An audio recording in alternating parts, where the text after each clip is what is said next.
আপনারা যদি আমার উপরে বিশ্বাস রাখেন, আমার উপরে ভরসা রাখেন, তাহলে নিশ্চিত করেন যে দেশে কোনো জায়গায় কারো উপরে হামলা হবে না। এটা আমাদের প্রথম দায়িত্ব। এটা যদি আমি করতে না পারি, এটা আমার কথা যদি না শোনেন আপনারা, তাহলে আমার প্রয়োজন এখানে নাই। আমাকে বিদায় দেন, আমি আমার কাজে থাকি, সেখানে আমি ব্যস্ত থাকি। যদি আমাকে প্রয়োজন মনে করেন, তাহলে আমাকে প্রয়োজন মনে করলে আপনাদেরকে দেখাতে হবে যে আমার কথা আপনারা শোনেন।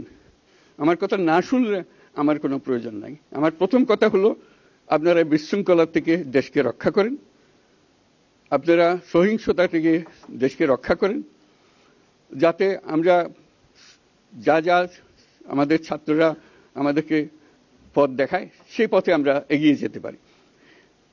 এটা একটা খুব সুন্দর দেশ হতে পারে। বাংলাদেশ একটা খুব সুন্দর দেশের সম্ভাবনাময় দেশ।